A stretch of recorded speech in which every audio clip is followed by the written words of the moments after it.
caros ouvintes do Tio da Letra, nosso podcast. Hoje, um episódio especial, nós vamos voltar no tempo 30 anos e relembrar o lançamento de um grande disco, um disco espetacular, um disco do Chico Science e Nação Zumbi, Da Lama ao Caos. Este é um disco que marca a virada do rock brasileiro, né? Da música brasileira, essa transformação que ocorreu na década de 90. E para esse episódio, nós temos a participação de dois convidados muito especiais, né? Nosso amigo Fred, o melhor baixista do Itaoca, do bairro do Itaoca, e o nosso amigo Jairo, professor de filosofia, músico, vocalista de banda, dançarino, é um cara espetacular, um cara icônico. Então agora com você, Elinho. Olá, meus amigos Júlio, André, queridos ouvintes. Esse podcast tá da pesada. Temos dois grandes músicos, os caras vieram de longe para incrementar esse nosso podcast. Não é isso aí, meu compadre André? É isso aí, a banha do torresmo já tá na panela, a cachaça tá na mesa, mas antes a gente vai falar de Da Lama ao Caos, um disco revolucionário, e a gente tem muito, mas muito o que falar nesse podcast. Vamos lá, pessoal.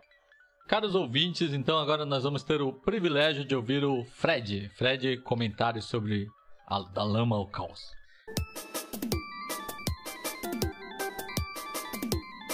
Boa noite, meus amigos ouvintes do podcast Os Tio da Letra. Boa noite, meu amigo Júlio Kengo Watanabe, meu amigo André da Costa Lopes, vulgo Calango Bactéria, e vocês saberão o porquê disso em breve. E do meu amigo querido Jairo, também das antigas aqui, pessoal, que viveu pulsantemente, prontamente, essa questão do nascimento, né, do Mangue Beat, e como ele chegou até aqui em Mongaguá, né, e como o Mangue Beat entrou nas nossas vidas, e óbvio, basicamente por causa desse disco, né. Quando o Mangue Beat realmente chegou em Mongaguá, né, André, já tinha o Afro Ciberdelia lançado, que foi em 96, né, mas o Da Lama ao Caos, eu me lembro, cara, que foi muito marcante para todos nós, né, aquele som.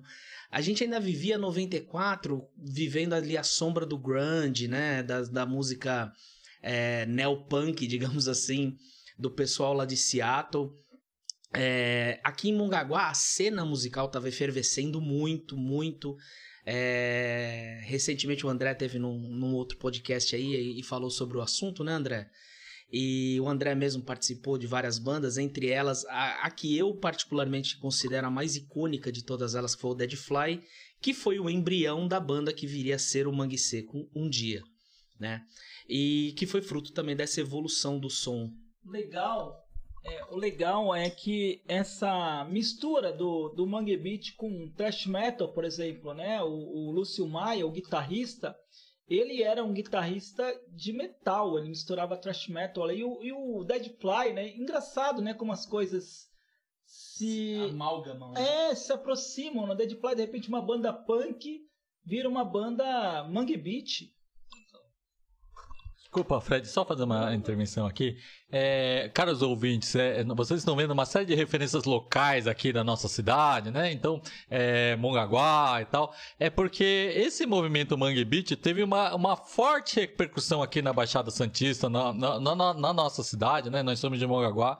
Então, essas referências vocês compreendam como efeito dessa influência que o Mangue Beat teve na nossa região e cidade. É isso aí, Júlio. Legal você contextualizar a nossa fala, de onde nós falamos. Mas agora vamos passar a palavra ao nosso amigo e camarada Jairo. Diz aí, Jairão.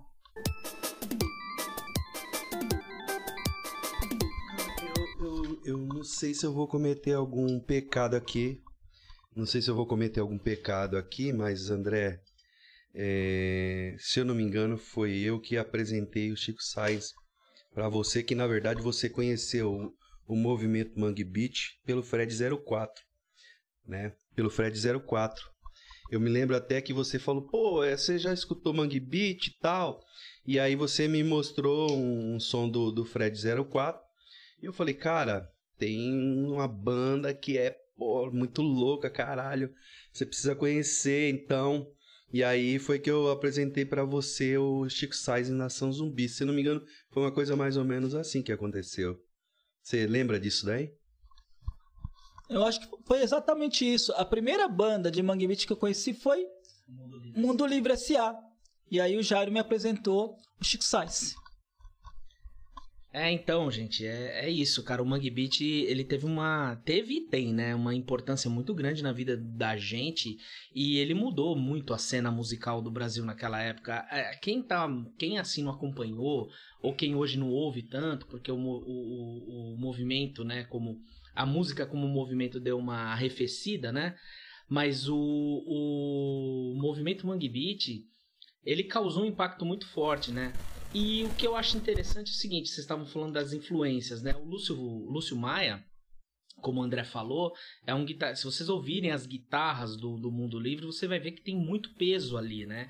E ao mesmo tempo tem muito swing também, porque o Nordeste traz isso, né? O Nordeste, a questão da África, a questão da África presente ali, os tambores, a questão da cultura religiosa africana também, dos atabaques. Eles têm muita força ali. E o Lúcio Maia, ele tinha uma banda antes, na verdade, que era o Lustal, né? Na verdade, desculpe, gente. O Chico Sainz e Nação Zumbi nasce da união do Lustal, que era uma banda formada pelo Lúcio Maia, o Dengue, que é o baixista, e o Chico Sainz, junto com o Lamento Negro, que era um grupo de atabaque, né? De tambores, né? De percussão, um grupo de percussão muito forte. E a partir daí, o Chico Sainz foi num ensaio do Lamento Negro, conheceu o pessoal, ele teve a sacada de que se juntasse aquele peso das guitarras do rock and roll, com aquilo ia dar resultado, e fizeram um ensaio, eles participaram do ensaio, e a partir daí a coisa deslanchou. Essa coisa da mistura, né, com os tambores, a Sony Music não entendeu muito isso. Que eles achavam que o Chico Sainz Nação Zumbi tinha uma sonoridade meio axé music. E na hora da identidade sonora do álbum, né, eles queriam fazer uma identidade como o axé music, aquela coisa de mais colorida e tal. Rolou todo um conflito nesse sentido. Não sei se você consegue sintetizar isso, Fred. Não, é exatamente isso, né? Quando eles vão para estúdio, e na verdade eles queriam que o produtor, né? O Chico Sainz tinha a intenção de que o produtor fosse outro. Me falhou o nome dele agora. Mas e acabou que a Sony Music sugeriu o Liminha, né? Que para quem não sabe, né? O Liminha não só foi baixista dos Mutantes, que já dispensa maiores apresentações, ele é o produtor dos maiores músicos brasileiros dos anos 80, 90 e até recente, inclusive, né? E o Liminha, ele teve dificuldade, né, de entender a ideia mesmo deles ali num determinado momento, porém, como é um cara de muita sensibilidade, ele captou a essência. E também os meninos foram para estúdio também com muito cruz, né? Porque eles vinham daquela experiência do palco, do ensaio, né? E não tinham experiência e relato até do Dengue de que eles não tinham muito contato com tecnologia e foram descobrindo isso em estúdio. Não, Fred, é lógico que esses aspectos técnicos e né, aspectos musicais são fascinantes, mas eu ia te fazer uma pergunta. E essa potência do Mangue Beat em trazer temas nas letras, que são temas até hoje muito fortes de resistência, temas que vão contra a ideia de uma colonização cultural, temas sobre o Nordeste, a retomada dessas tradições e a modernização dessas tradições dos falares. Júlio, o que acontece? A gente aí tem que às vezes também sintonizar o tempo das coisas, né? Sim. A gente vivia, né, 94 ali, a gente tinha acabado praticamente não, né? A gente vivia a redemocratização recente ainda, coisa de 5 anos antes. A gente tinha eleito, ou muito mal eleito, o primeiro presidente civil, eleito pelo voto direto, né? E tinha uma vibe geral de liberdade, né? Fruto do fim daqueles anos terríveis da ditadura. Sim. Existia uma certa ideia de liberdade. Sim. E o Chico Science, ele vem com essa proposta. O rock trazia isso também. O rock daqui do sul, né? Principalmente do sul, do sudeste, trazia essa coisa também. Mas quando vem uma voz do nordeste trazendo a realidade local, a questão do mangue. Pô, eu vou ser honesto com vocês. Em 94 eu tinha meus 16, 17 anos, eu nunca tinha ouvido a palavra mangue na vida. Eu não sabia nem o que mangue era. Né? Não sabia o que era um mangue. Caralho. Entendeu? Não sabia que era um ecossistema e que, na verdade, é o berço de toda... que a gente mora aqui, né? Exatamente. Na praia, cara. Aqui deve ter, né? Eu acredito, amigos, tem mangues por aqui. Sim. Mas eu não tinha nem sequer ouvido a palavra. Então, pô, aquilo trouxe pra mim, eu vou falar da minha experiência pessoal, mas pra mim, um menino branco do litoral de São Paulo... Trouxe pra mim uma realidade, graças a Deus, trouxe pra mim uma realidade que eu não sabia, né? Agora a questão, obviamente, social, a gente vive, né? Ninguém aqui nasceu milionário, ninguém aqui é herdeiro, né? Então a coisa social a gente já tinha uma noção. Mas a questão da cultura mesmo, foi a partir daí até que eu acho que eu comecei a abrir a minha mente pra falar, pô, tem um mundo legal lá pra cima. Tanto que até hoje eu sou totalmente apaixonado por cultura nordestina, né? Pô, fazer um complemento aí, Fred. Eu não sei, naquele momento lá, na década de 90, vocês sabem o que eu fiz naqueles verões, o que eu fazia naqueles verões muito bem. Mas eu meio que, como eu tava sempre em contato com o André, com a banda e tal, e a gente meio que ficava garimpando, né, André? Não sei, eu tinha uma impressão... Verdade. Que tinha uma galera ali, eu, meu irmão e tal, ficava meio garimpando. Exatamente, garimpando, coisa nova. Pá, de repente a gente achava uma sonoridade e tal. E foi mais ou menos assim, né, que eu acabei falando pro André. Porque, quando eu escutei o som, eu falei, cara, que bagulho louco, mano, isso daqui é revolucionário. Pra mim foi tipo, abriu minha mente. Eu sempre tive uma visão, assim, meio contra-hegemônica nesse sentido, cara. De buscar a cultura de buscar ouvir a cultura do nosso país também. Isso sempre teve uma coisa assim presente. Embora eu goste muito de rock, embora eu goste muito de rap até hoje, né? Eu sou meio eclético, né? Aliás, eu acho que meio não tem sentido. Eu sou eclético, eu curto praticamente tudo.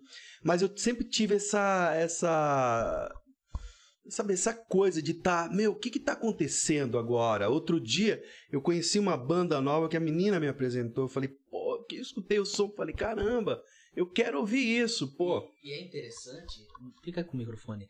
É interessante nesse ponto que você falou, porque olha que interessante.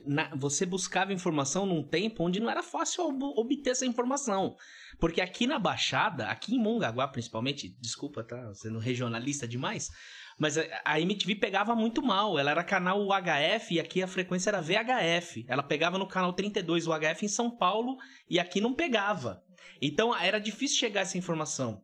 E outra coisa interessante, aí você falou, eu gosto de rap, de rock e tal, eu tenho esse gosto. O Mangue Beat trouxe tudo isso junto, cara, num pacote. Ele trouxe o rap, o congo, ele trouxe, sabe, o repente, ele trouxe a embolada, o coco, um monte de ritmo numa coisa só, empacotada de um jeito. E assim, e com muita honestidade, né? Porque não é aquela coisa de gravadora que montou uma banda. Não, aquilo tinha uma autenticidade, absurda, né? E ajudou a abrir a cabeça até... Como eu falei antes, que tu falou, né? Eu, naquele momento, não tinha essa cabeça que tu tem. Que tu já tinha. Só que pra mim abriu total. Eu comecei a ouvir muita coisa a partir dali. Só fazer uma observação aqui, essa coisa da TV pegar mal é que antigamente, a gente é velho, né? Então, na nossa época, a TV, você tinha um chuvisco enorme, assim, você mal via as formas. Para quem é da TV digital, não consegue entender o que é isso. Mas isso nos tornou mais fortes, evidentemente. o rock, durante muito tempo, ele também foi um pouco avesso a certas experimentações. Em si, ele também já foi muito, ele já foi meio preconceituoso em relação às formas, a outras linguagens, né? E durante muito tempo, e talvez até hoje, nós tenhamos essa visão do roqueiro como alguém que é avesso a novas experiências. Vi de casos, por exemplo, como no Rock in Rio, em que as pessoas são vaiadas, se apresentam lá e são vaiadas. Então, existe um certo sectarismo no rock and roll que eu queria que vocês comentassem. Porque o rock é branco, né? Mas não é branco, porque... Mas não nasce branco. Não nasce branco, porque quem toca o rock and roll são negros, cara. Chuck Berry, essa galera toda aí é que inventa o rock and roll, Chico Santa Cruz que vem isso. Então assim, mas aí os brancos foram lá e né, cooptaram, né, se apropriaram essa questão da apropriação cultural. Mas aí, cara, o roqueiro é fácil de enganar. Porque você coloca ali uma guitarra distorcida com pedal de Marshall, é rock and roll, mas não sabe nem o que tá falando. Muita galera que foi em show do Roger Waters aí e não entendia a mensagem.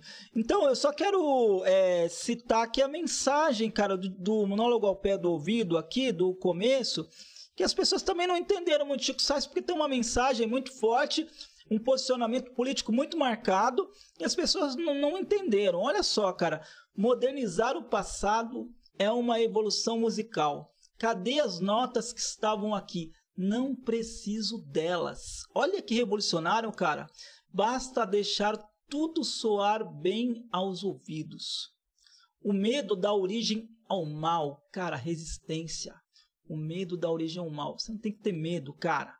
O homem coletivo sente a necessidade de lutar. O orgulho, a arrogância, a glória enche a imaginação de domínio. São demônios os que destroem o poder bravio da humanidade. Aí vem, cara, esses nomes aqui, ó. Viva Zapata, viva Sandino, viva Zumbi, Antônio Conselheiro e todos os Panteras Negras. Lampião, sua imagem e semelhança. Eu tenho certeza, eles também cantaram um dia. Cara, quem não entendeu isso, eu sinto muito. É muito foda. André, a minha dúvida é, qual seria, né, a posição do Chico Science diante de tudo isso que a gente está vivendo hoje, né, com um pessoal meio complicado, né? Qual seria o posicionamento político dele neste momento? Pode responder. Se bem que com essa lista de citações que há nesse manifesto, né? Que essa introdução, essa primeira música do disco faz essa introdução, é um manifesto e deixa bem claro, né? Mas é bom a gente ouvir o Jairo, né? Que o Jairo fala bem. Cara, Bianca, eu tava pensando, não vou falar nada assim, porque é uma especulação, né? Falar o que o cara poderia ser, o que o cara... Porque às vezes a gente acaba sendo capturado pelo sistema, né? E o capitalismo, muitos cantores, por exemplo, a gente teve no momento aí da nossa história aí, por exemplo, o Ney Matogrosso, né, meu? Quase foi capturado por esse fascismo aí. O cara, para mim, é um ídolo, para muitos aqui presentes, ele é um ídolo, né, meu? E a gente ficou meio triste num dado momento, porque ele tava lá, sei lá, vivendo em Portugal, e tava recebendo os zap das tiazinhas, e tava numa posição que a gente, todo mundo ficou meio triste com ele. Então não dá para falar muito do que poderia ser, mas dá pra falar do que era, né? O que era, mano, obviamente, o cara tava ali no front, né? Tava na luta, na resistência, obviamente, né? A citação dos Panteras Negras, a citação dessa galera que sempre lutou, e a luta sempre aconteceu no nosso país, o enfrentamento, né, da desigualdade sempre aconteceu, ele tá na letra, né?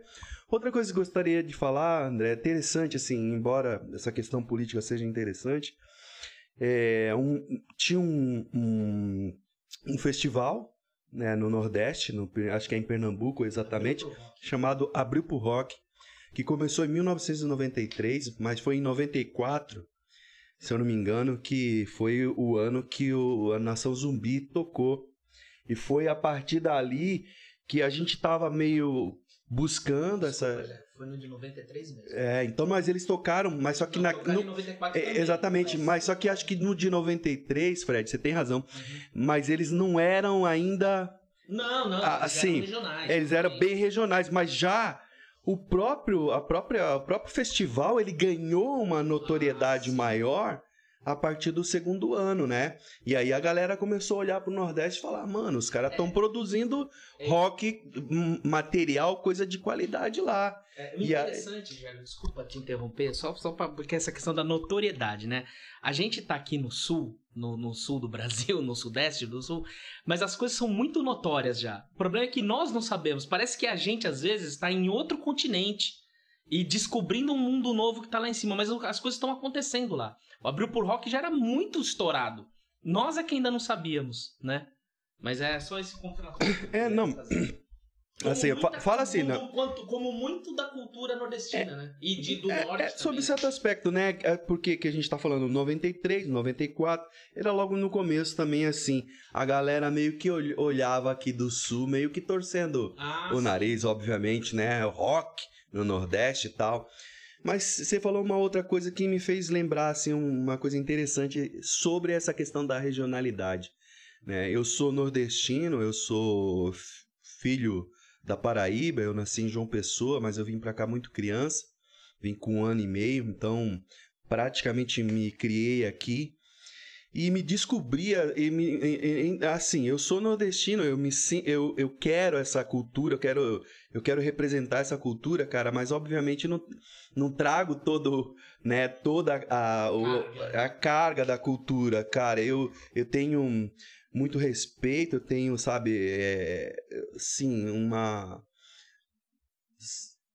a palavra me foge agora para dizer assim, eu tento valorizar ao máximo, né, em todas as minhas falas, todo o meu pensamento, assim, uma cultura regional, mas eu me descobri assim também de fora, no dia que eu fui pro Nordeste, e eu descobri que eu tinha sotaque, porque é tão hegemônico o pensamento no Sudeste, que você acha que os outros é que você tem sotaque. Exatamente. O preconceito é tanto, e é tão hegemônico, né, o pensamento aqui, que a gente acha que os outros é que tem. E eu descobri indo pro Nordeste que eu tinha sotaque, que peguei um ônibus lá, né, na década de 90, e aí tô passando pelo cobrador e tal, quanto custa a passagem e tal. Aí o cara falou, tu é de São Paulo, né? E eu falei assim, porra, sou, por quê? É porque você fala... Levou um susto, né, Jairo? Pô, caramba! Eu falei, porra, eu falo... E depois eu comecei a reparar, meu, realmente a gente fala com esse chiado, né, que não é igual o carioca, que não é igual o nordestino, não fala esse chiado, não usa, não existe esse nas palavras, né?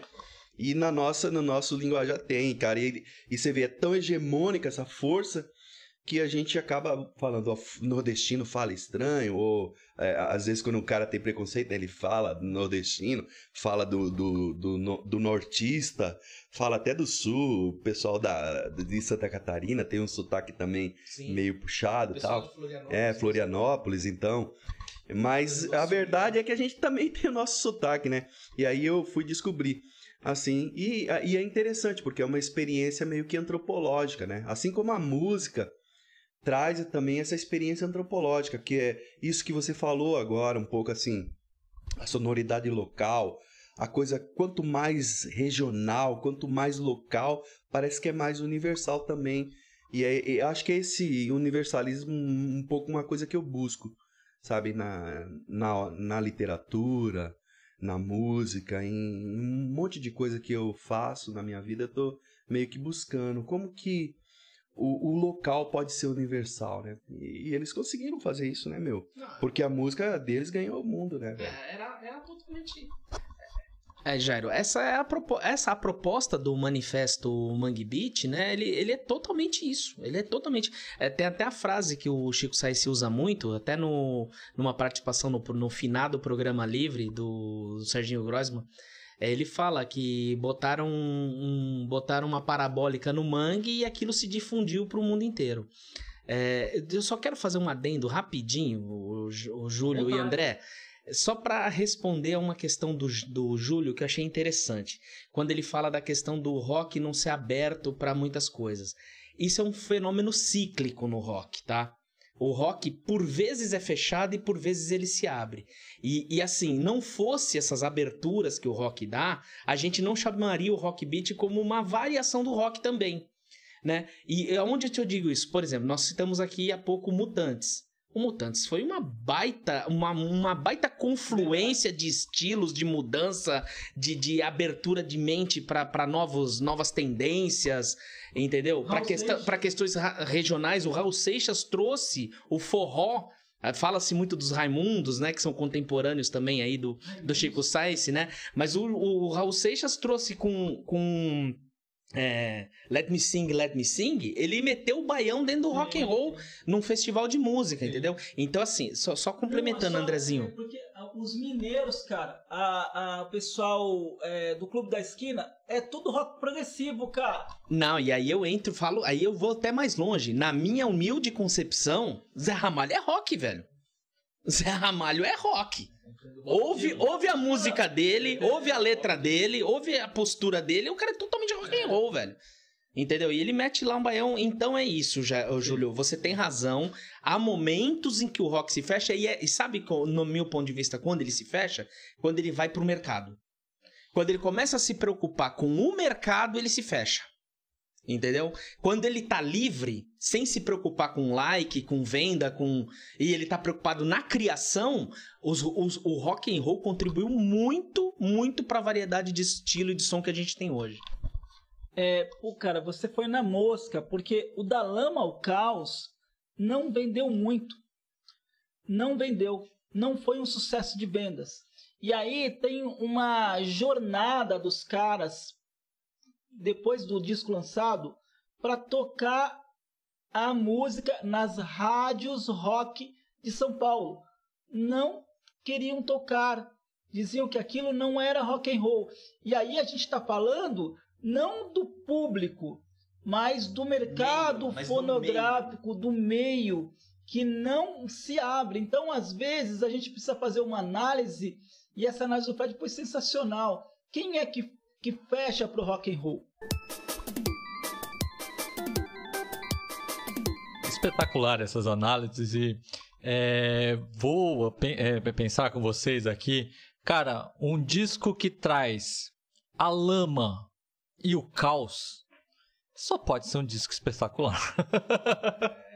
Né? Eu acho que esse é o ponto. Mas nós estamos aqui nos estendendo um pouco, né? Evidentemente. E vamos às considerações finais, então, agora, né? Infelizmente, porque acho que era um programa para ter umas 4 horas. Na verdade, o que a gente vai fazer?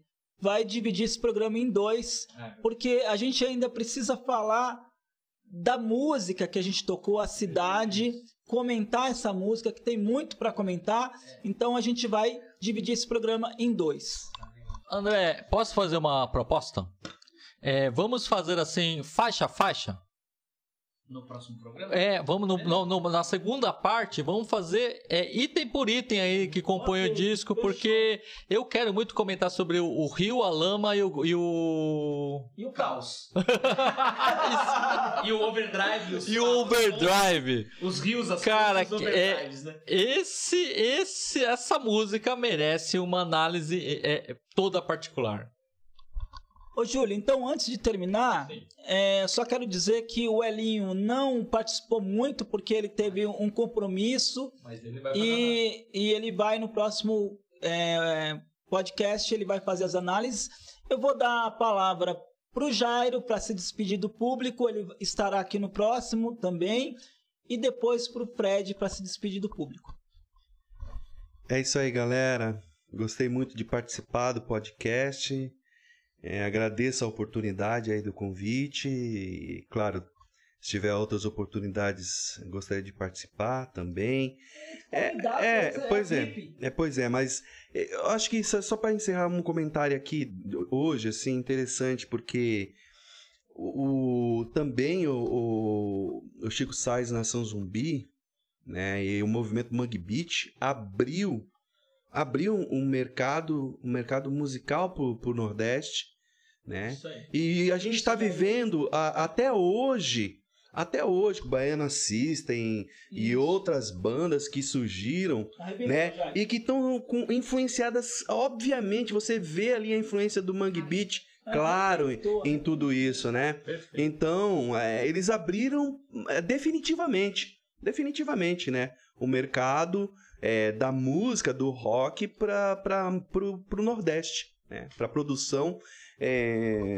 Vale lembrar aqui também uma outra banda meio que contemporânea ali, que é a do Liminha. Como que é o nome daquela banda? Siba. Tem o Siba, tem o Mestre Ambrosio. Tem o Mestre Ambrosio. Cordel do Fogo Cantado também, que foi um outro achado. Cara, também, que eu também tava assistindo a TV na casa de um camarada nosso que é um guitarrista aí de primeira e tal, Marcinho. E aí eu vi o comercial na TV Senado. Quando eu vi o comercial, eu falei, aí, maluco, rumo uma fita aí que a gente tem que gravar esse show, porque esse bagulho vai ser clássico. Mano, isso é uma história que a gente poderia contar num outro podcast, hein? Porque desse DVD, né? Não era VHS. Cara, rendeu história. Olha, meus amigos, eu sinceramente, aqui eu não tenho palavras para agradecer vocês pelo convite. Eu ansiava desde o primeiro episódio do Tio da Letra poder um dia estar aqui. E bom também rever amigos, né, de longo tempo. Eu que mudei para Santos aí há alguns anos, não vejo vocês há tanto tempo e foi muito bom revê-los e falar de algo que eu amo, né, que é música, e também do Chico Sainz Nação Zumbi, que, como já foi colocado aqui, mudou as nossas vidas lá. No próximo episódio, né, sim, Júlio e André, a gente pode falar mais de coisas mais técnicas em relação à gravação do disco, ao lançamento. E é isso, gente. Muito obrigado pelo convite. Obrigado, Jairo, pelas colocações aí. E vamos embora, gente. Vamos embora que a boca do jacaré tá abrindo e a gente tem que terminar esse episódio aqui.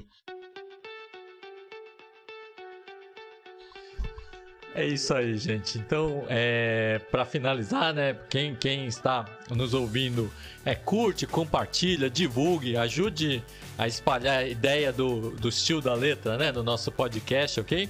E se preparem se esse tá quente, tá desse jeito, imagine o próximo episódio, né? O próximo, eu vou trazer algumas polêmicas aqui, o André também, né? Porque a gente gosta mesmo de YouTube. Brincadeira, mentira. Eu tenho uma fofoca pra falar, né, do Otto, que brigou com a galera porque é uma questão de plágio.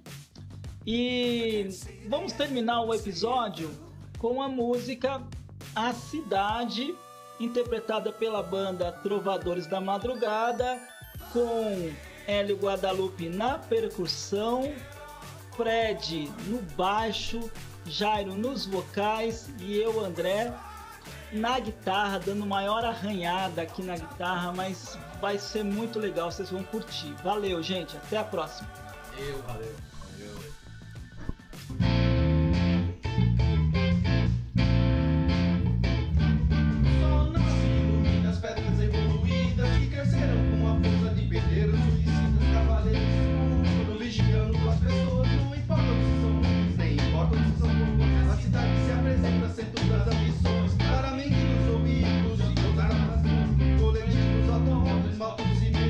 Trabalhadores, patrões, policiais, a cidade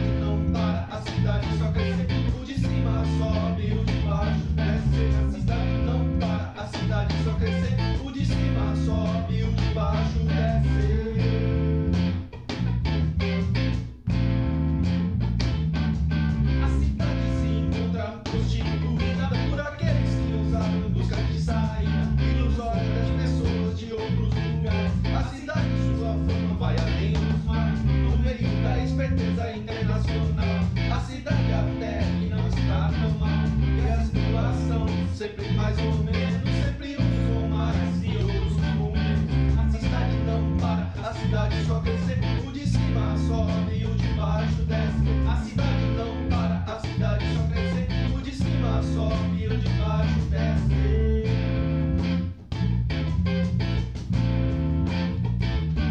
Eu vou fazer uma embolada, um samba, um maracatu, tudo bem envenenado, bom pra mim, bom pra tu, pra gente sair da lama e enfrentar os urubus.